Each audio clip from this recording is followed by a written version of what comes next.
Bienvenidos todos a un vídeo extraño en mi canal porque es una entrevista. Sabéis que hago poco, pero puesto que los chicos de Regnum han decidido, bueno, que han hecho Regnum Regnum Publishing, han decidido, bueno, pues pasarse por aquí para promocionar un poco su juego que está actualmente en Berkami. Cuando veáis esto, tenemos que haber entrado en la última semana. Y bueno, ¿qué tal, chicos? Muy bien, muy bien. ¿Qué tal? Por aquí ¿Todo todo bien por genial. allí? Pero bueno, lo primero de todo es ¿qué es Regnum Publisher? ¿Qué sois? ¿Una nueva editorial? ¿Sois un sello? ¿Sois un grupo creativo asociado a otra editorial? ¿Qué es exactamente Regnum Publisher?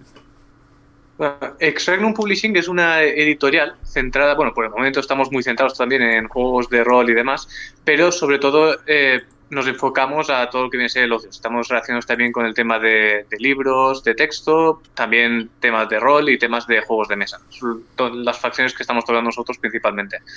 Pero bien, o sea, en un principio hemos arrancado ahora con el Berkami de Regnum Ex Nihilo, que al final van a ser dos libros distintos, pero bueno. Sí, eso Está lo he bastante... visto hoy. No sé si lo habéis anunciado justo hoy, desde el punto de vista que hacemos la entrevista, o fue de ayer, pero yo lo he visto esta mañana. Sí, Creo fue que este cuando fin de salga lo semana. habremos anunciado hace unos días ya, creo. Sí, sí. Tres Sí. días, creo, o máximo. Sí, más o menos, o sea, pero por ahí estará. O sea, sí, es muy reciente. Ha sido una decisión que sí que tomamos hacía algún tiempo y demás, pero como ya Sí. dijimos al principio de las entrevistas, hasta que no esté algo totalmente preparado, no queremos anunciarlo al gran público y demás, y hasta que no tuvimos pues ya una portada prediseñada y demás de cómo queríamos montarlo y demás, no nos atrevimos a dar el paso adelante. ¿Y es vuestro primer Claro, si producto vamos a que... enseñar algo, tener algo que mostrar. Bueno, no, me parece muy loable. Es vuestro primer producto que publiquéis con la editorial, ¿verdad? ¿O habéis Exacto. publicado algo distinto, que no sea juegos de rol?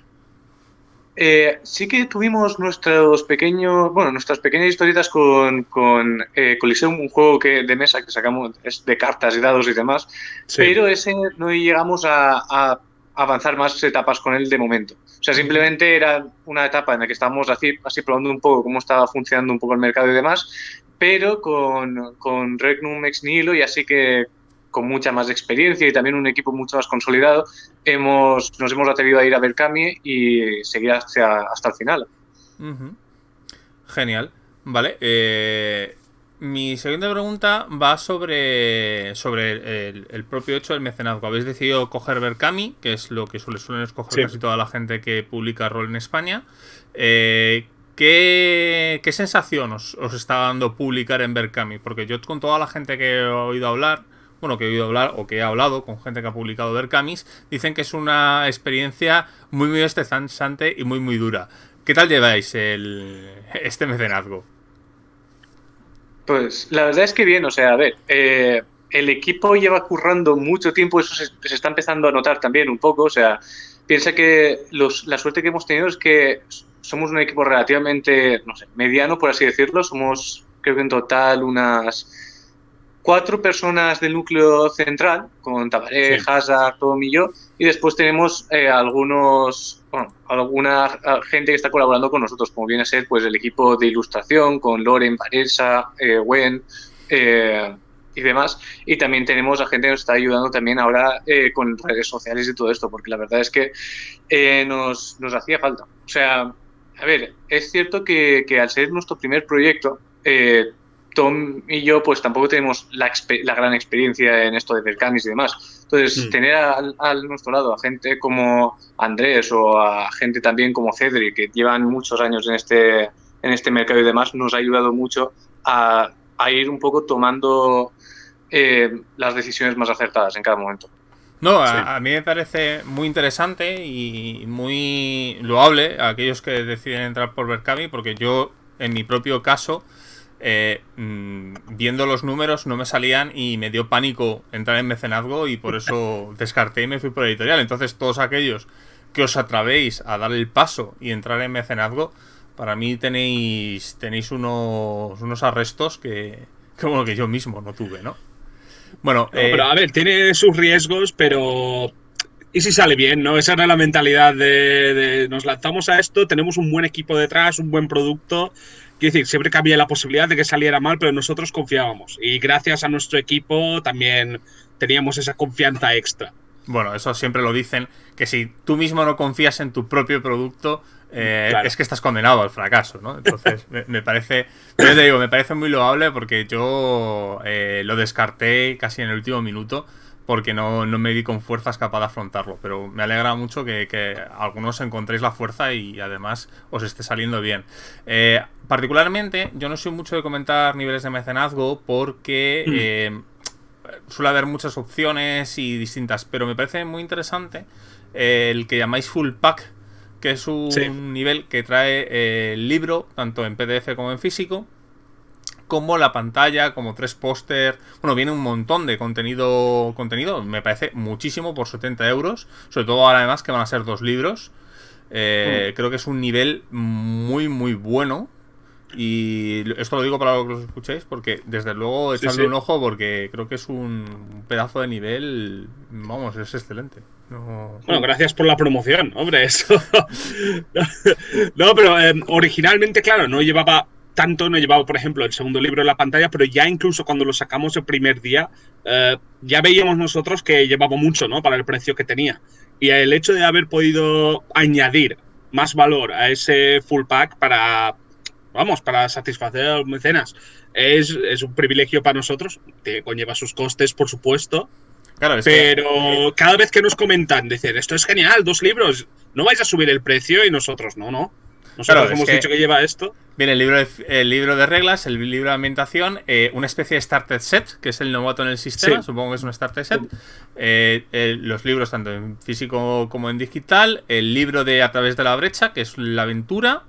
Bueno, los 2 libros de aventuras, el Ecos desde la eternidad y el A través de la brecha, 3 pósters en DIN A3, 4 dados, yo soy súper fan de los dados, con lo cual esto ya valdría por sí mismo el nivel, y la pantalla, o sea que creo que... De hecho, si llegamos a los 15.000, se incluirá un 5.º dado, o sea que... Aún hay más motivos. No, desde luego creo que es un pedazo de nivel. Bueno, vamos a hablar propiamente del juego en sí mismo. Lo primero que... Bueno, voy a hablar otra cosa porque lo habéis dicho y os lo quería preguntar a lo largo de la entrevista, pero aprovecho ya que habéis hablado del equipo, que es que a mí las ilustraciones me recordaban mucho a Gwen. Y entonces, Gwen es el ilustrador del juego. Es uno de los ilustradores. Gwen es uno de nuestros ilustradores. Vas a ver que principalmente las imágenes, especialmente las que vas a ver en la página de Berkami, son de Loren. Loren claro, Tiff se llama. Pero tiene un estilo muy similar, sobre todo a lo que Gwen hacía en 2003-2002. Por supuesto, pero porque a la hora de arrancar el proyecto quisimos esa coherencia, ¿no? Que puedes tener muchas ilustraciones muy preciosas, pero si no hay cohesión entre ellas, ¿qué sentido tiene, no? Es decir, que... Sí, no, pero es eso, es que puedes tener todas las ilustraciones buenas y bonitas que quieras, pero si luego coges el libro y el estilo cambia drásticamente cada página que giras, pues rompe un poco, ¿no? Esa inmersión, como lo llamarían, ¿no? Recuerdas que estás viendo un libro de rol y no leyendo una historia. Bueno, esto ya son cosas mías, pero... No, yo lo decía porque me recordaba mucho a las ilustraciones, pero me recordaba el estilo más antiguo de Gwen. Entonces, no sabía si era... Claro, me extrañaba decir, no puede ser Gwen, porque Gwen, el estilo ha cambiado mucho en los últimos 15 años, pero me recuerda mucho al estilo original que tenía antes de empezar a evolucionar. Y entonces me recordaba mucho el estilo viejo. Entonces decía, no sé si es que han buscado a alguien que dibujara similar o si es él, imitando lo que solía hacer. Las suyas sí que le pedimos, pues queríamos... un poco ese estilo, ¿no? Pero claro, sabiendo que ha evolucionado, no le puedes decir a una persona, oye, lo que haces ahora, olvida eso, haz lo que hacías antes, ¿no? Por supuesto. Pero también a la hora de escoger artistas, a la hora de desarrollar las ilustraciones que no fueran de Gwen, es tal cual lo que había dicho. Así que le habíamos pedido cierta equivalencia, ¿no? Es decir, no que copiase el estilo, mucho menos, porque si coges un artista es porque quieres su estilo. Correcto. No coges un artista para decir, hace el trabajo de otra persona. Al final ha sido suerte, no, puro talento de parte de nuestro equipo, que al final ha salido todo, que lo ves y dices, es que parece es un equipo de arte cohesivo. No, desde luego es una de las cosas que me han llamado la atención. Vale, lo siguiente que vamos a ver un poco es el propio sistema de juego. Una cosa que me llamó la atención cuando sacasteis el proyecto, aunque ya sé que ha cambiado, pero me gustaría hacer un poco hincapié, es que originalmente usaba el sistema que utilizaba Anima Beyond Fantasy. Sí. Que, bueno, este juego que creo que no hay nadie en España que no haya mínimo oído hablar de él, y que fue uno de los juegos que escasos juegos españoles que han dado el salto internacional. Pero aunque este sistema no va a ser, porque se ha cambiado a mitad de Berkami el hecho de llevar el sistema Anima Beyond Fantasy, sí me gustaría preguntaros qué es lo que os hizo decidir originalmente en que lo usara. O sea, ¿por qué pensasteis que el sistema Anima era interesante regresar a él y usarlo para este juego? Pues en ese sentido, creo que principalmente fue porque era uno de nuestros, bueno, por lo menos en mi caso a nivel personal, fue el primer sistema de rol que jugué. Cierto. De hecho, eso me ayudó mucho. De hecho, Tom fue mi primer máster, y eso hizo que también otros sistemas de rol fueran bastante más sencillos para mí cuando ya llegó el momento y demás. Pero lo cierto es eso, es que me enamoré de su complejidad a la hora de crear personajes y demás. O sea, esa tendencia que tenía a poder hacer casi cualquier cosa con él y demás fue lo que más me encantó. Sí, fue de mi parte al menos, una pura elección personal. Porque, vamos, era un sistema que me había encantado. Era el sistema al que volvíamos, ¿no? Que hacíamos una partida, acabamos jugando a D&D, o jugábamos jugando a Star Wars, a Cyberpunk, a lo que sea. Luego acabamos volviendo simplemente por la profundidad que ofrecía. Y pues eso, con el nuevo sistema que tenemos ahora, lo que estamos buscando es un poco ese mismo potencial que tiene, ¿no? Un sistema en el que se te permite crear lo que tengas en tu cabeza. Ajá. No, me parece interesante porque a mí el sistema Anima, y esto a lo mejor para la gente que vea mi canal, a lo mejor me gana algún desubscribe, es un sistema que me gusta. De hecho, es una reseña que aún no he hecho, pero a mí me gusta bastante y me llamó la atención. Bueno, a ver, hace algunos años que no lo toco, pero me llamó la atención alguien que haya decidido apostar por él. Entiendo que por motivos X que esto ha cambiado, pero no sé, me pareció interesante y eran unas cosas que sí que me llamaron la atención originalmente del proyecto y que me han hecho evaluar si me metía o no. El sistema Anima al final no se va a usar y habéis decidido coger un sistema nuevo en el cual habéis cogido a Jacobo, si no recuerdo mal el nombre, que es uno de los que han hecho 1800 en el caso de la humanidad. Bueno, no me acuerdo ahora. Sí, me sonaba el subtítulo. ¿Qué le habéis pedido o en qué se ha centrado para diseñar el juego? O sea, ¿recuerda más a lo que es Anima o recuerda más a lo que es 1800? A ver, en lo que se ha centrado principalmente es porque, a ver, todo el trabajo que habíamos hecho evidentemente se había pasado originalmente en el sistema de Anima y no podíamos simplemente tirar ese trabajo a la basura, ¿no? Entonces, teníamos bastante, pero esto ya salió, ¿no? En conversación de que legalmente cabe la posibilidad de utilizar un sistema. Pero nosotros decidimos desde un primer momento que no íbamos a fusilar un sistema y dejarlo así con versión copia. Entonces lo que decidimos era que íbamos a coger esa base que teníamos, pero también coger las bases de otros juegos que nos gustan, además del ingenio propio que tiene Jacobo a la hora de desarrollar 1800. Entonces, cuando cojas este sistema, es cierto que vas a ver cierta base de Anima, vas a reconocer ciertos detalles, también vas a reconocer muchos de 1800, algunos conceptos de D&D también, y otros ya que son inventos propios de la casa.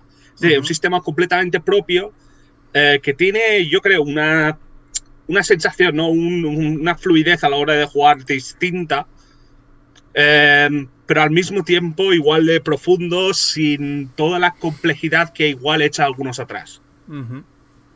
Vale, una cosa que me ha parecido interesante del sistema ideado por Jacobo es cuando habéis puesto una serie de tablas y de estadísticas en la web. En los avances del Berkami, en el cual me da la sensación, y no sé si es así, que lo que más se centra este sistema es en hacer un combate tipo simulacionista. ¿Es así o me equivoco? A ver, sí que estamos volviéndonos un poco más simulacionista. Es decir, que había la posibilidad, ¿no?, de que cuando hagas un impacto muy bestia, que se te rompa el arma, sí que vas a notar ese acercamiento un poco más al realismo a la hora de jugar. Eso no significa, por ejemplo, que no puedas pegar un triple mortal en el aire y caer y hacer todas las maravillas que quieres hacer en el rol. Pero sí que nos estamos centrando un poco en, como dices tú, ese estilo más simulacionista aplicando las bases que ya tenemos. Es decir, los poderes van a seguir siendo increíbles, va a seguir habiendo de todo, pero a la hora de llevar el combate es como dices. Al hablar del simulacionismo me refería más a que tiene un alto grado de detalle distinguiendo entre más de 8 tipos de impacto, por ejemplo. No, pero eso en realidad... vale, claro, eso puede quedar más... complejo, pero realmente si tú, por ejemplo, cogieras Anima, lo que estás dividiendo es infinitísimamente más bloques, quiere decir, tienes bloques del 10% cada vez. Correcto. Si hay una diferencia de 150, haces un daño de 150%. Aquí, de hecho, lo que estamos haciendo es reducirlo a menos bloques, mucho más fácil de calcular, mucho más fácil de mirar en un momento, es decir, puedes perfectamente tener apuntado en tu arma que los 5 o 6 bloques que tengas, es decir, 25% del daño, 300%, 400%. Y lo interesante de las tablas, cuando lo ha compartido Jacobo, bueno, lo hemos compartido nosotros, es esa no linealidad del daño, ¿no? Que es exponencial. Es decir, cuanto más, o exponencial no, pero cuanto mayor sea el impacto, más impactante. Vale, otra cosa sobre los juegos de rol que es bastante interesante es la propia creación de personajes. Sí. Vosotros hacéis hincapié de que una de las cosas que os gustaban de Anima era la libertad, lo digo por lo que ponéis en el Berkami, la libertad a la hora de hacer PJs sin la restricción de clases, aunque sí que es cierto que había ciertas plantillas que modificaban los costes, tú podías hacer lo que quisieras, aunque te costara un poco más. Esto pasa igual en el nuevo sistema. ¿Cómo funciona? ¿Con puntos de creación? ¿Con clases de personaje?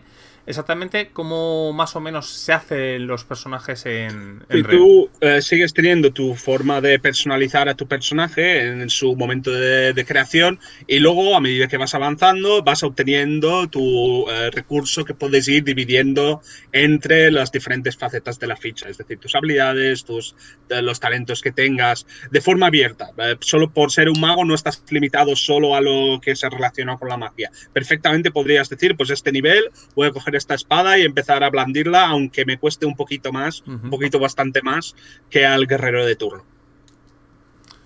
De acuerdo.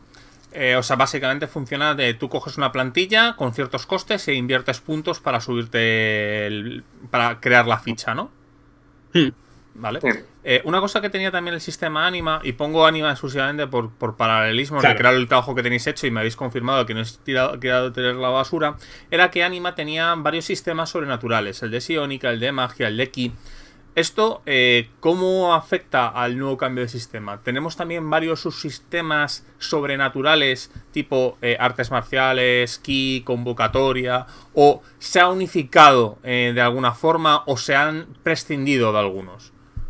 A ver, debido a que lo que queríamos hacer era posibilitar la conversión de un sistema a otro, vamos a seguir conservando ciertos subsistemas, aunque los detalles exactos seguimos barajándolos bastante. A medida que vamos sacando one-shots, partidas que vamos a sacar online, vais a ir viendo algo más del contenido, porque más que posts descriptivos, lo que sirve es verlo, ¿no?, en acción. Entonces, vais a ir viendo, creo que dentro de poco, de hecho, vamos a sacar un vídeo en el que se verán algunos de esos sistemas de poderes sobrenaturales, los cuales se conservarán, no se han unificado. Como dices, porque eso dificultaría el poder coger un personaje de un sistema y traspasarlo. Vale. Otra cosa que hay dos elementos del sistema antes de pasar al tema ambientación que me gustaría hablar. Lo primero de todos es lo que se llaman los astras. Los astras... Vale, aquí ya puedo hablar más yo. Los astras vienen a ser criaturas como serían las convocatorias de las grandes bestias en los aeones, supongo. Algo parecido. Los astras son armas, literalmente armas. Creo que menos en un caso que es una armadura. Pero es equipamiento que tú puedes invocar. Vale. básicamente es, originalmente en Anima no estaban las encarnaciones, que era que yo soy un invocador y podía convertirme en un guerrero feroz, así, súper poderoso, con todas sus habilidades. O la chica esta que usaba las marionetas, sí, me acuerdo de... Lo cual dejaba un poco en segundo lugar al guerrero invocador, ¿no? El que se había entrenado ambas habilidades. De hace, ¿por qué he aprendido yo a luchar cuando este puede convertirse en alguien 1000 veces mejor que yo? Entonces, originalmente el plan era esa idea de conceder más posibilidades al personaje que sepa invocar y combatir. Ahora mismo los Astras, como dices, son basados en criaturas, quiere decir, se basan en criaturas, pero son armas con sus propias habilidades, ventajas, poderes que te proporcionan. Que podría ser, por ejemplo, el fragmento de un alma de un fénix que se ha convertido en una espada, ¿no? Perfectamente, pero aparte de solo ser una espada de fuego, igual te permitiría volar o te permitiría echar fuego tú. Es decir, aparte de ser el arma, te da algunos poderes también. Vale, es que era una de las dos elementos que más me llamaba la atención, porque el otro, y es esqueletos, imagino, Scaflowne y ese tipo de cosas. Hasta Scaflowne no llegamos todavía, que decir, no vas a estar dentro de tu traje, ni tenemos musicales tampoco todavía, a lo Macross, pero... sí, no, a ver, esto es de lo primero que yo quise. Cuando empezamos con el proyecto, esto fue de lo primero que decidí, digo, esto tiene que estar. Porque a mí es... Sí, una de las cosas que siempre se le echó de menos en Anima es las logias. Sí. Hay que decir que esto es un poco más primitivo, es Etherpunk, se queda más en exoesqueleto, pistones, energía, no se queda en mi mecha que vuela por el espacio todavía. Y digo todavía porque hay mucho escrito y cosa que no ha entrado en el libro todavía. Pero sí que tienes tus exoesqueletos, tus dispositivos, el jetpack, por ejemplo, está para poder volar por ahí. Están las aeronaves para ya permitir el vuelo a personajes en grupos ya más normales. No estás limitado al caballo y carruaje. Vale, y esta tecnología, por lo que leo, ¿son una serie de objetos que ya van a venir en el manual o hay reglas para que los jugadores se monten el que quieran? Los dispositivos vienen ya pregenerados, es decir, como si cogieras el manual de Star Wars y tuvieras, pues aquí está el sable láser, aquí está el comunicador, aquí está, todo ya tiene sus estadísticas. Sí que estábamos barajando la idea de hacer un sistema de creación de objetos. Al final se ha quedado fuera, pero no hemos descartado la opción completamente para un futuro cuando ya haya más sistemas desarrollados o incluso para contenido online que saquemos de descarga. Vale, lo preguntaba más que nada porque eso es una inquietud que la gente que verá mis reseñas saben, que a mí me gusta, más que me den la lista cerrada, me gusta que me den las fórmulas y los elementos para construir yo el equipo según veo. Pero bueno, que no os lo echo en cara y además si decís que hay una posibilidad en el futuro que es meramente una neura personal. Vale, pues entonces ya vamos a dejar la parte del sistema. Porque además supongo que el sistema aún está en desarrollo, con lo cual no estará terminado de saber, así que hablar de ciertas cosas que a lo mejor cambian en el producto final pues tampoco tiene mucho sentido, ¿no? Es mejor pues seguir el propio noticias del Berkami y que además en el pack de 70 euros podéis entrar en una especie de Discord donde iréis hablando de los elementos del proyecto, así que eso será mucho más interesante que lo que podemos hablar ahora, que probablemente quede desactualizado. Bueno, también hemos comentado más de una vez esto ya en el Discord, que no vamos a revelar mucha información privilegiada en el Discord que solo vayan a saber ellos. Es decir, cualquier cosa que contemos en el Discord lo van a saber los demás dentro de poco. Vale. Aunque también pueden plantearnos dudas, hacer preguntas de forma directa. Es una línea de comunicación eliminando los filtros, ¿no? Perfecto. Vale, pues vamos a la propia ambientación. ¿Cómo definirías que es el elemento el tronco de la ambientación de Ren? El tronco, como dices, es el hecho de que es un multiverso. Eso es lo principal, eso es cómo se define. Ren se define no como 3 ambientaciones separadas, al menos ahora, sino como un multiverso en el que cada uno de estos mundos, cada una de estas ambientaciones tiene sus propias tramas, tiene sus propias historias, tiene sus propios personajes, facciones, sus tecnologías, todo, pero al mismo tiempo están interconectados. Es decir, se encuentran entrelazados. Lo que ocurre en uno puede afectar a otro. A nivel de conocimiento general, las personas que viven en esos mundos no saben que existen con multitud de planos a su alrededor, pero es algo que perfectamente un personaje puede saberlo o puede involucrarse en una historia. Entonces, el tronco, volviendo a eso, porque me voy mucho por las ramas. No te preocupes. Es que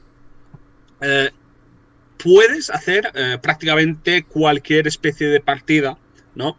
Es decir, está la opción de hacer partidas más de terror, partidas épicas de campañas en las que acabas luchando contra Dios casi, partidas ya más a nivel de calle, diferentes tipos de ambientaciones, pero no tienes esa necesidad de que trate sobre el multiverso. Perfectamente puedes jugar en una y jugar como si no existiesen las demás. Es decir, ofrece opciones desde lo más básico hasta lo más alto. Queríamos aplicar esa misma mentalidad de personalización de personaje al máster a la hora de poder crear una partida. Vale. Me parece, o sea, realmente digamos que son como 3 ambientaciones un poco independientes, sí, pero que tienen, por así decirlo, caminos de conectar entre ellas. O sea, si sí, un jugador, brechas, si a un grupo, por ejemplo, si en mi grupo queremos jugar, por ejemplo, a Arswind, que a mí es de las 3 la que más me ha llamado la atención, puedo jugar perfectamente en Arswind, olvidándome de las otras 2, pero si quiero ir más allá, sin ningún problema, podría jugarlo. Bueno, sí, eso está bien. Que más o menos cuánto nivel de información viene de cada ambientación en el otro. O sea, ¿viene una descripción general o, por ejemplo, se escriben ciudades, continentes, personajes de cada una? ¿O por problemas de espacio no se ha podido llegar? En el manual básico de las reglas habrá un apartado que te describirá por encima localizaciones importantes con información necesaria sobre las 3 ambientaciones para que puedas ambientarlas en esos lugares sin ningún problema. Aunque no tendrá la multitud de tramas y ganchos y personajes y fichas que vendrá en el libro de ambientación. No puede caber todo. Quiero decir, a mí me encantaría hacer un libro de 800, 900 páginas, pero por algo hemos tenido que separarlos. Sí, me parece lógico. Sí, bueno, sí. Vamos a ver un poco por encima cada una de las ambientaciones. La primera es Guinefort, al menos por orden del mecenazgo, que es la ambientación más arcana o podemos decir etherpunk de la ambientación, ¿no? En el cual parece ser que hay como 2 bloques políticos que se enfrentan por la dominación. Este mundo más o menos cómo funciona. A ver, te lo has estudiado, ¿eh? Ha sido ahí, se nota que ya lo has explicado mejor que yo. A ver, sí, exactamente tal como dices. Hay 2 facciones enfrentados, el Imperio y la Coalición, ya tienen su historia, sus razones para estar luchando, pero la característica definitiva de este mundo es que no es un planeta normal como nosotros lo entendemos, sino un gigante de gas, por decirlo de alguna forma. Y las naciones son islas flotantes, cada uno de ellos con un ecosistema, con climatologías completamente distintas. No tiene mucho sentido cuando lo miras en el sentido, ¿no?, de científico. Dices, espera, ¿por qué esta isla está a 3 días de viaje y cambia completamente su entorno? Hay razones por tramas, pero es eso. Es magia. Sí, no es solo magia. hay divinos también, quiero decir. No, pero sí, es ese tronco de que se encuentra en medio de... tronco, me has metido la palabra tronco en la cabeza, ¿eh? A ver, se encuentra en medio de una revolución industrial en la que está apareciendo esta tecnología. Aquí no quería hacer lo típico de, pues están los tecnológicos y están los mágicos, y los mágicos viven en los bosques, y los tecnológicos viven en la ciudad, y se llevan muy mal por razones que sea. Sino que todos tienen acceso, pero cada uno lo desarrolla un poco a su manera, además de las facciones neutrales que también existen, intervienen. Pero... aquí en esta... Una consulta. Este mundo que son como cientos de islas y hay como 2 grandes imperios y un montón de reinos pequeños entre ellos. A ver, no. Muchas islas no son. Yo diría que son alrededor de 34, 35. Sí, son importantes porque realmente no se ha explorado el mundo entero. Es decir, esto es el mundo conocido, porque las aeronaves que van viajando dependen de esa niebla sobre la que vuelan. Pero para recargar esos motores tienen que descender a la niebla. Y en esa niebla hay criaturas horribles que pueden destruir. Entonces ven muy limitado la capacidad de explorar a largas distancias. Entonces es un mundo cerrado, rodeado por un territorio desconocido completamente. No saben lo que hay más allá de lo que han podido marcar en sus mapas. Entonces... sí, esas islas descubiertas por proximidad, por razones políticas, se encuentran divididos en 2 grandes bloques principalmente, aunque dentro de esos bloques también hay subdivisiones, por supuesto, además de las islas que no forman parte de ni uno ni el otro. Vale. Sí que es una partida con bastante trasfondo político, es decir, cuando llegas a cada una de las islas, las escriben por lo general, se definen también por su lugar dentro de la jerarquía de esas facciones, las funciones que cumplen, qué relación tienen con las demás islas. Vale, genial. Vale, pues vamos al siguiente, que es Arswit. Arswit, W como una V. Vale, es que no. Cuando hay cuatro vocales juntas, cuatro consonantes juntas, se me olvida cómo pronunciar. Vale. Viene del galés, que el galés no sabe pronunciar nadie, así que eso yo... más de una vez nos han dicho, el libro venga con la guía fonética que nos explique cómo se pronuncia todo. Afortunadamente todos los nombres más complejos ya han salido. A ver, Arswit es una ambientación, como has dicho antes, de terror, ¿no? De oscuridad, de tenebrosidad, donde todos están muy tristes, todos están muy apagados todo el día. Si has visto las típicas ambientaciones de Bloodborne, que si el Darkest Dungeon, todos estos, sabes de dónde viene. Con cierta inspiración de la mitología Lovecraftiana, aunque de mitos de Cthulhu, pero no una copia, quiero decir, no están las mismas criaturas, que nos lo preguntaron en otra entrevista, pero es ese tipo de ambientación. Se trata de una ciudad,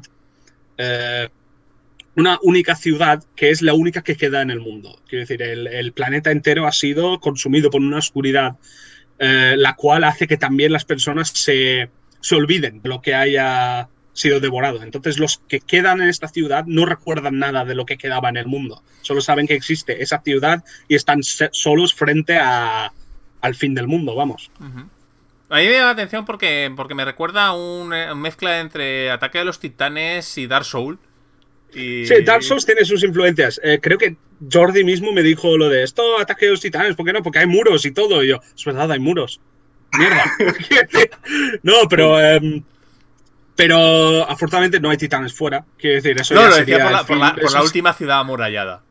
Sí, pero además tiene varios anillos también. Está la primera muralla, la siguiente muralla y... Sí. Yo cuando lo leí me recordó... Yo en todas las entrevistas que hemos tenido, yo he negado la influencia, pero cada vez lo sacan, así que yo digo, igual algo hay aquí, porque no me... No, realmente me recordaba, pero he de decir que me recordaba más una mezcla entre Bloodborne y Dark Souls que lo otro. Yo prefiero decirlo así, pero luego me dicen, esto es Ataque de Titán, no nos engañe. Y yo, vale, va. Vale, y el tercer mundo, al menos el conocido, porque yo creo que estos tres no van a ser los únicos. No sé por qué. El caso es que es Orbis, que es un mundo muy raro en el que hay una especie de tecnología que muta, o sea, una tecnología mágica que muta a la gente, o bueno, a las criaturas. O sea, eso es una de las facetas del mundo, sí, es un mundo postapocalíptico ya muy pasado, el post-apocalipsis, ¿no? Es decir, el apocalipsis ya pasó, hubo pocos apocalipsis, ahora es después de eso. Es decir, sigue habiendo una guerra entre dos facciones, que son los ángeles y los demonios, que han invadido el mundo y están luchando sin que les importe demasiado que las personas estén por ahí. Eso es lo que ha causado el fin. Entonces la gente está intentando sobrevivir en ese mundo. Entre comillas, han podido remontar, han podido construir ciudades, comunidades, ya empieza a retomar la forma, pero no como el mundo moderno que se conocía antes. Esa fuerza mutativa se debe a que cuando entraron los ajenos, se llaman, ¿no? Los ángeles y los demonios en el mundo, permitieron el acceso de la magia, que antes no hubo. Y eso sí que es lo que ha hecho que muten las criaturas, las personas menos. Pero cada zona del planeta se ve afectado por algún tipo de fenómeno. Tormentas de luz que caen desde el cielo, hielo así permanente, una selva que se expande sin poder controlarlo, además de mutar todo aquello con lo que entra en contacto, porque es como una radiación mágica, ¿no? Que en vez de matarte te da pues alguna capacidad extra. Vale, o sea, fíjate que no era de lo que más me llamaba la atención, pero me acabas de despertar el interés. Pero bueno, yo sigo siendo del segundo, de Arswit. Vale. No, por supuesto. Lo último. Lo siguiente que vamos a pasar son las razas. Existen 5 razas, por lo que me ha parecido entender, o 5 razas jugables, o humanoides al menos, de las cuales los humanos viene a ser la más común y la que está presente, supongo, en todas las realidades. Y después tenemos como 4 razas no humanas. Estas 4 razas, es que no lo entiendo muy bien. ¿Están presentes en las 3 dimensiones? Sí. Sí. En los 5 mundos las razas están igual de presentes. ¿Ves? Bueno, Ya me has dicho que son 5. Perdón, sí, ¿no? Son 4 y los humanos. Ah, no, pero es que me ha parecido entender que en los 5 mundos están presentes. Ah, perdón, me he equivocado. No, sigue siendo 3 mundos. Quería decir 5 razas. Vale. Los 5 razas están igual de presentes en los 3 mundos. Que... Nada, no te preocupes. Que... Sí, no. ¿Por dónde iba, cabrón? A ver, Las razas... Sí, a ver. Las razas y su presencia. Sí, no, exactamente. Están igual de presentes, es decir, tienen su peso político. Sí que puede haber cierto conflicto, ¿no? Cierta tensión. No es un mundo que viva en armonía, donde todos se quieren y todos se respetan porque es lo que nos gustaría, ¿no? Colaboran, conviven en las mismas comunidades, en las mismas ciudades, pero sí que hay ciertos estereotipos respecto a cada uno, ¿no? Uh-huh. Porque en este mundo sí que viene de un origen definitivamente creacionista, en la que menos los humanos, estas especies tienen ciertas predilecciones ya como semiprogramadas, que no pueden huir de ellas. Vale. De hecho, es una lucha interna de algunos personajes, es decir, yo soy de tal raza, por lo tanto tengo este comportamiento como que siempre forzándome a actuar de una forma. Pues, a ver, antes de empezar a hablar de todo metatrama y de todo lo que he querido, así, subtexto, tal, las razas son principalmente los Kunahari, ¿vale? Son unos tipos acuáticos, son piel azul, tienen cuchillas en los antebrazos, son muy buenos cazadores, depredadores, son capaces de vivir bajo el mar y sobre la tierra. Sí que representan como un poco esa fuerza militar principal en los 3 mundos. A ver, luego están los Dether. Los Dether son extraños en que son completamente ciegos, pero tienen un compañero espíritu animal que representa su alma. Es como una manifestación semitangible de su propia esencia. Ellos no pueden percibir el mundo con sus propios ojos, pero sí a través de su criatura que les acompaña, pueden enviarlo lejos. También poseen ciertos talentos para ciertas capacidades emocionales, como que ellos mismos pueden comunicarse entre ellos con el tacto, son capaces de ver los recuerdos de los demás cuando entran en contacto físico. Una raza muy basada en su propia alma, vamos. Que también puede ser un riesgo porque esas criaturas manifestadas pueden ser atacadas. Uh-huh. Y eso es como si te atacaran directo a tu alma. Eso, si lo decapitan, mueres tú. Luego están los Baologun, es esa raza más violenta, más con tendencias emocionales extremas. Si los habéis visto, son esa piel negra como la obsidiana, venas de energía por el cuerpo, pelo muy, muy vivo. Tienen esas garras también. Pueden luchar, vamos, son los luchadores más salvajes, pero no solo se definen por su violencia, sino por lo que he dicho antes, las emociones. Uh-huh. Si se ríen mucho. Si se enamoran mucho también. Por último están los Anacesca. Los Anacesca sí que son los menos representados en los mundos. Estos sí que son los que muchos ni siquiera saben que existen. Son como personas, humanos, demasiado perfectos, casi con esa apariencia artificial que hace que no te puedas fiar 100% de ellas. Hay algo que incomoda. Cada uno de ellos, dentro de estas razas, se podría decir que hay unos cuantos más, porque dentro de la especie de los Anacesca hay 11 diferentes tipos, según los elementos en los que se basan. Entonces, una Anacesca de oscuridad no es lo mismo que una Anacesca de fuego, por ejemplo. Y vale. ya... Dejo de machacar con... No, me parece interesante por lo que has dicho. A ver, veo ciertas similitudes con razas de otros mundos, pero me alegra de que no hayáis ido a lo especialmente clásico o básico. O sea, me alegra de que hayáis intentado buscar un poco de elementos un poco menos habituales, lo que se... Sí. A la hora de presentar las razas sí que es normal, sí que ha pasado una vez que alguien nos ha dicho, pues estos son los orcos, pues estos son los elfos, yo no. Pero no, puede haber ciertos paralelos. Que no digo eso... que, por ejemplo, que tengan que ser exactamente, pero por ejemplo, los Anatesca, por ejemplo, me recuerdan mucho a los elfos de RuneQuest. Los Dether, lo de la mascota, me recuerda mucho a la trilogía de la materia oscura. Eso salió en más de una conversación que me di cuenta de que eso... Porque yo eso me lo leí de pequeño y me encantó, hace ya muchísimos años. Claro, yo es que también me lo leí como hace 20 años y Sí, siempre me sí, moló el concepto. Entonces, bueno. a mí me encantó. Sí, de hecho lo estaba comentando yo hace un par de meses cuando estábamos caminando por la calle y digo, oye, acaban de anunciar que va a salir esta serie, ¿no? Que se basa en una saga de libros que me encantaba de pequeño. Y cuando lo he visto yo he dicho, mierda, esto es...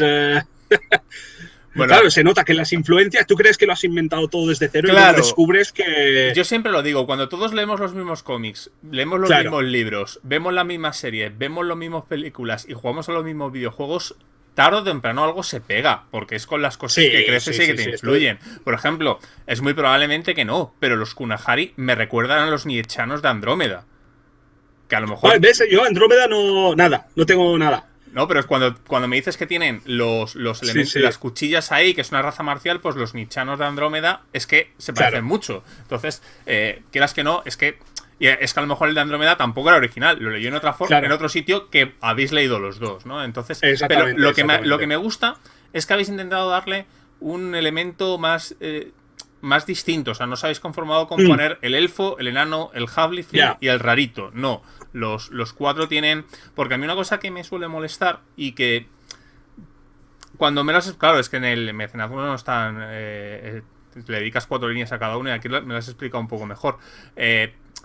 Cuando yo veo una raza, digo, joder, es que ¿por qué crear una raza cuando puedes usar un humano? Claro, es que esto es... Es que, por ejemplo, tanto el Decer como el Anatesca no es tan humano. O sea, me alegra que vale, hayáis sí. ido un poco a hacer cosas un poco distintas. O sea, algo que no se pueda justificar con es un humano de otra cultura. Sí, no, eso era algo que tenía bastante claro. Tampoco quería, al menos en el primer libro, distinguir demasiado. Quiero decir, no vas a decir, yo juego con una bola con 8 patas que rueda por el suelo. No. Pero sí que es algo ya que en un futuro sí que me gustaría ya sacarlo más distinto. Quiero decir, ir ya con un poco más a lo salvaje. Pero estas son las razas, estas son las... Tenemos que acostumbrarnos a decir especie. Estas son las especies básicas, sí. Sí, prefiero especie que linaje, que es lo que se está poniendo de moda en el mundo anglosajón. Vale. Una cosa que me ha parecido curiosa, porque no está presente, pero sin embargo tiene la ilustración que a mí más... Una de las dos ilustraciones que más chulas me parecen de todo el Berkami, que es la Kitsune con el arco doble. Sí, y a ver, claro, estaba esperando no es una raza jugable. Aún. Técnicamente no es una raza, pero no significa que no puedas jugar como ello. Quiero decir, esto lo hemos comentado en el Discord, así que yo no tengo ningún problema con comentarlo por aquí. Eso sería el ejemplo de lo que pasaría si una humana se metiera en la zona que te puede mutar fusionándote con... Vale. Para adquirir rasgos. Quiero decir, aparte de mutaciones, lo típico de que me sale un tumor en el cuello y me sale un tentáculo con ojos, también puede haber, hay una zona de hecho específica que lo que hace es hacer que los seres asimilen rasgos de otros. Vale. Es que es una de las dos ilustraciones que a mí más potentes me han llamado. La otra es la guerrera o la druida que está cogiendo los peces luminosos en el lago, que son las dos ilustraciones que a mí más me han gustado de todas las que habéis presentado. Ambos de Loren, ambas. Vale. Una vez que hemos visto así las cuestiones principales, hay un par de preguntas que quiero haceros sobre el mundo, ¿vale? Que has comentado antes. Has dicho que hay cierta presencia divina, os lo has dado a entender. Sí. Yo soy bastante fan del elemento religioso y divino en los juegos de rol. ¿Cómo afecta el elemento divino a la ambientación de Ren? Sí, a ver, lo que es la religión de Ren y esa fe, esa creencia divina tiene una presencia total, lo satura todo. Se basa en el trasfondo, es que el mundo sabe, porque lo que sería la Biblia, se llaman los Somnium, se escriben a partir de sueños, como que tú tienes un delirio en el que percibes la creación del universo y a partir de ahí, que puede afectar de forma aleatoria a las personas, se han ido reuniendo todos los datos sobre la creación de la existencia. Entonces todos saben que existen en lo que sería la tercera iteración de la existencia. ha habido 2 anteriores que por unas razones u otras fracasaron y ahora saben que el padre, el creador de todo, ha hecho una tercera realidad en la que viven. Claro, todos creen que en realidad su mundo es el mundo, ¿no? No saben que existen otros aparte. Pero sí que son conscientes de ese detalle, de que existen en esa tercera realidad. A nivel ya de personal, a nivel de ciudadano, hay un elemento presente que es que todas las civilizaciones, todas las culturas, por una razón desconocida, terminan descubriendo la misma religión, que es la religión credeciana. Cada una de las civilizaciones termina creyendo en los mismos 11 dioses, que son los de todos los elementos y el Padre. Todos acaban teniendo esas visiones que los ven, que perciben eventos que no comprenden. Entonces sí que es un misterio, ¿no? De esa razón por la que yo salgo de mi plano, entro en otro mundo y descubro que, mira, estos creen exactamente lo mismo que yo. Bueno, no me parece tan extraordinario porque cuando los dioses existen, tienen lógica que los no, demás... a ver, existen, pero no son como dioses griegos que bajan y caminan vale. y te roban a tu mujer, no. No, de hecho, existen bastante lejos. Quiero decir, nadie ha visto siquiera un dios. De hecho, hay algunos que creen que dicen, a ver, basamos todo lo que creemos en las idas de pinza de unos pocos que caen al suelo y echan espuma por la boca durante unos minutos. Esto es una base buena. Quiero decir, pero debido a que la magia es algo... En la Tierra ha funcionado durante mucho tiempo. No me parece tan irreal. No, pero siempre hay gente crítica, ¿no? Hay cínicos. No, pero... hay mucha gente que duda, ¿no? Pero debido a que existe, quiero decir, hay que siempre tener en cuenta que esto es un mundo en el que la magia existe. Existe la capacidad de mirar el pasado, de analizar las cosas desde una perspectiva que nosotros no podríamos. Entonces sí que, entre comillas, ha podido demostrar la existencia de estos dioses. Vale, lo otro que quería preguntar es la interconexión de estos 3 mundos. ¿Cómo se hace? ¿Hay portales tipo Stargate? ¿Hay torbellinos? ¿Hay como una especie de viaje astral? ¿Cómo existe exactamente? ¿Cómo es este viaje entre dimensiones para aquellos que quieran viajar? De hecho, si lo miráis en la portada, cuando entráis al link... Sí, es una especie de puente arcoiris, un Bifrost o algo así. Sí, pero lo importante son que hay como unos rayos, ¿no? Partiendo las 4 ilustraciones, los cuales representan las brechas. Son como roturas, como heridas en la propia realidad tangible que aparecen. No son Stargates artificiales que ha creado la gente, ni torbellinos. Son literalmente como roturas que aparecen en el universo por donde tú puedes pasar de un lado a otro. O sea, es como si en cierto momento dado se desgarra y puedes viajar entre 2 de las dimensiones, ¿no? Sí. Sí que hay algunos casos muy específicos en los que se ha podido abrir de forma artificial, pero en la inmensa mayoría aparecen de forma aleatoria, no muy frecuente, también hay que decirlo. No hay muchas brechas que hayan aparecido en la trastienda de la panadería, pero puede pasar, puede ocurrir. Vale. Y por lo que veo en la ilustración, esta especie de Bifrost, ¿hay una especie de mundo entre dimensiones? Sí, no sale detallado como lugar que puedes visitar todavía, pero se sugiere la existencia de como algo que existe en esa imperceptible, pero algo que ha existido ahí. De hecho, una parte de la historia que existe relacionado con lo de los Astras es que poco a poco están regresando criaturas de inmenso poder a la realidad. Eso se debe a que la realidad anterior a la que existe actualmente, desde la tercera. La segunda se definía por la guerra entre los dioses, en la que creaban criaturas poderosas para luchar por ellos. Cuando se borró esa existencia, uno de los dioses optó, apreciaba toda vida, ¿no? Y optó por esconder esas criaturas en un lugar entre planos para que no fuesen destruidos por el fin de todo. En teoría estaban ahí sellados sin poder hacer daño a nadie, pero están regresando. Entonces ese lugar es de donde provienen las grandes criaturas como trascendentales. Vale. Por lo que hay una cosa que suelen tener muchas ambientaciones, que es, por así digamos, el estilo de juego por defecto. Por ejemplo, en Leyenda Sí. de los Cinco Anillos es que todos los jugadores lleven magistrados. Hay juegos en el que todo el mundo lleva gente de la agencia de no sé qué. Hay Sí. elegidos de no sé cuántos. ¿Ren nos presenta algún tipo de organización o Sí. conjunto para que los jugadores se coaliguen sin importar su origen y se metan en esta trama?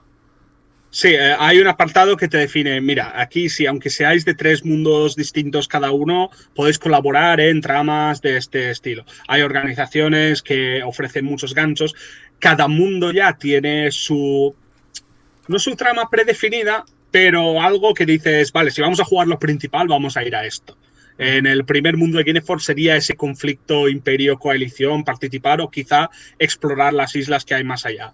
En el segundo mundo sería aquellos que pueden adentrarse en la oscuridad, pues te haces un grupo de esos personajes dotados de esa capacidad, ¿no? Que sí que pueden tocar esa oscuridad y entrar en su interior a ver qué hay.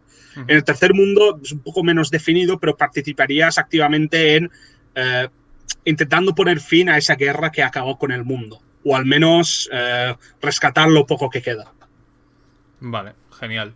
Y eso me lleva a otra pregunta, te has adelantado parte. Supongo que existen como pequeñas tramas generales y existe una gran trama. Pero mi gran pregunta, ¿son tramas o sea, semillas y tramas o es metatrama? A ver, hay metatrama, por supuesto, pero la mayoría, casi prácticamente todo son semillas. A lo que me refiero con metatrama es si la cosa avanza. O sea, Sí, que es como en los antiguos, en las típicas líneas de Go y Wolf, esta de que en cada momento te iban avanzando, que a mí particularmente me molaba mucho en los 90, pero a día de hoy me molesta. ¿Qué es? ¿Una ambientación en la que te deja las estructuras de inicio y trabaja como tú quieras? ¿O es una metatrama que se va a desarrollar? A ver, en este primer libro sí que es verdad que te plantea situaciones de inicio. Es decir, tal persona está buscando un grupo para adentrarse en este sitio y encontrar X. Eso es como te plantea los ganchos inicialmente, con algunas posibilidades de otros personajes que puedan intervenir o otras facciones, pero sí que es ya haz con ello lo que veas. Aparte de eso, sabiendo que mucha gente prefiere tener ya algo preconstruido, ¿no? Sí que estamos trabajando en bastantes aventuras basadas en esos ganchos y lo que queremos hacer si sacamos libros en un futuro es que haya una continuidad. Es decir, si sacamos un nuevo libro que represente un avance en el tiempo.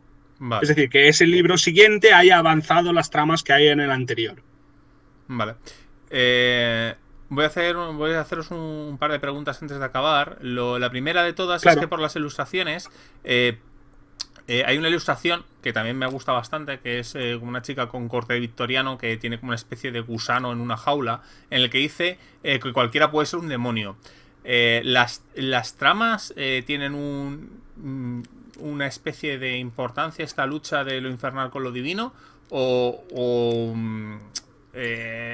¿cómo funciona esto? Porque cuando lo habéis puesto supongo que es porque la parte demoníaca tiene algún tipo de importancia dentro del... En el tercer mundo sí que tiene cierta relevancia, ¿no? Ese hecho de que los demonios sí que pueden incluso adoptar las formas de humanos o de otras razas. El segundo mundo también se plantea la idea de esas tramas con paranoias, ¿no? De investigar en quién puedo confiar. Pero lo principal no es ese conflicto divino demoníaco. De hecho, esos son simplemente las creaciones de 2 de los 11 dioses. Vale. La trama principal es que los dioses como, se están despertando. Digamos que son como sus monstruos asociados, ¿no? Sí, exactamente. Y esos 2 concretamente se están pegando en el tercer mundo. Pero cada dios tiene sus propias criaturas asociadas que o no han llegado a los mundos todavía, o se están despertando, o si están y no se sabe. Vale. La penúltima pregunta que os quería hacer, por las ilustraciones, he visto una especie de ilustración en la que hay como una especie de coloso de Shadow of the Colossus. Que claro, yo que es que soy muy fan de los videojuegos, entonces... Yo también, estas cosas siempre me dejan poso. Entonces, una cosa que quería preguntaros, que se me olvidó en la parte de reglas, era que ¿existe algún tipo de subsistema o sistema para enfrentarte a estas grandes criaturas? O sea, ¿hay algo en ello o meramente es un combate normal como puedes enfrentarte en D&D contra un titán? Es un combate, quiero decir, en Es un esencia combate, sí ¿no? que luego hay, se aplican ciertos modificadores por tamaño, ¿no? Pero no hay un subsistema básico de, ¿quieres treparlo? ¿Quieres ir a apuñalarle la runa que tiene en su cuello? Pues no está ese sistema de Vale, escalada, de enfrentarse a bestias. Pero sí que se tiene en cuenta el tamaño. Vale, era meramente una curiosidad porque me ha llamado la Claro. atención, ¿no? Y vale, para finalizar, ya me lo habéis dejado entender y evidentemente esto depende de la aceptación del público y de que el Berkami salga bien y tal, pero hay una previsión de futuro para la línea. Sí. Es una línea que ya tiene. No teníamos pensado sacar esto y ya está. Aquí en Ex Regnum, esto te lo podría explicar mejor Jordi, que ha estado callado un buen rato ya, que tenemos muchas líneas en proceso, ¿no? Muchos proyectos en desarrollo que todavía no hemos sacado porque, lo dicho, nuestra filosofía sigue siendo la de no anunciar nada hasta que se haya confirmado. Hay muchas ganas, que yo tengo muchas ganas de mostrar, pero me tengo que cerrar la boca. Entonces, sí que tenemos previsto que esta sea una línea de futuro ya con bastantes ideas y desarrollo respecto a lo que podrá llegar a ser, también dependiendo del éxito de estos dos primeros libros. Mi pregunta entonces, ya que me lo habéis terminado de confirmar, ¿estas suplementos o estas ampliaciones irán desarrolladas más a tipo aventuras, a tipo guía por ejemplo, guía de Orbis? O sea, manuales con más reglas. O sea, ¿hay algo que tengáis pensado? No me digáis, no, vamos a sacar el libro de tal. Pero ¿hacia dónde va a tirar? ¿Más hacia libros de ambientación? ¿Más hacia libros de reglas? ¿Más hacia aventuras? Prácticamente todos los libros que queremos sacar sí que van a proporcionar nueva ambientación, entre comillas. No vamos a centrarnos solo en estos tres únicamente, aunque sí que los seguiremos desarrollando. Sí que meteremos más, en teoría, más ambientaciones, pero no es lo único, por supuesto. Un libro contendrá una ambientación, posiblemente más, quién sabe, hoy en día. Pero aparte de eso también siempre normas nuevas, siempre poderes nuevos, capacidades nuevas. Es decir, si sacáramos un bestiario no sería solo una selección de criaturas, llevaría pues las criaturas y quizá una ambientación nueva, algunos poderes relacionados con la invocación. Vale, genial. Pues creo que llevamos una hora, creo que ha sido tiempo más que suficiente e interesante, así que meramente os voy a dejar por si creéis que me he dejado algo por preguntaros, si queréis añadir algo más. No, ha sido muy a fondo, ha sido bien. Yo me he quedado satisfecho. Sí, en un principio creo que lo hemos tocado todo. O sea, en un principio es comentar eso. O sea, poco a poco iremos sacando más proyectos. Además, al ser una editorial, no solo nos vamos a centrar únicamente en eso, o sea, no únicamente en estos libros, sino que también tenemos otros proyectos por delante y demás. Y también comentar que no únicamente nos centramos a nivel de juegos de rol en este sentido, relacionado con Regnum Ex Nihilo. Por ejemplo, tenemos a Hazard, por ejemplo, en estos momentos está escribiendo una novela bueno, que hablará también sobre uno de los mundos y demás y continuar un poco más, dando un poco más de lore, un poco más de historia a la trama. Vale, pues genial. Entonces, novelas, a mí particularmente las novelas de las ambientaciones es un producto que siempre me gusta y lamentablemente, al menos en España, no se suele apostar por ello, así que desde luego es una gran noticia. No, lo decía más que nada por si queréis dirigidos al público en una especie de, no sé, último alegato pero si no, pues dejamos aquí la entrevista. No, a ver, yo dar muchas gracias a ti y al público. Lo único que digo al final de todas las entrevistas es que entréis al enlace y si os gusta... En la caja de descripción estarán los enlaces al Berkami. Muchas gracias. No se podría expresar mejor. Vale, pues nada, pues muchas gracias por venir, por darme la oportunidad de entrevistaros y, en fin, a los demás pues ya tendréis nuevas reseñas y nuevas cosillas a lo largo de la semana, como siempre. Así que, hasta ahora. Muchas gracias. Adiós.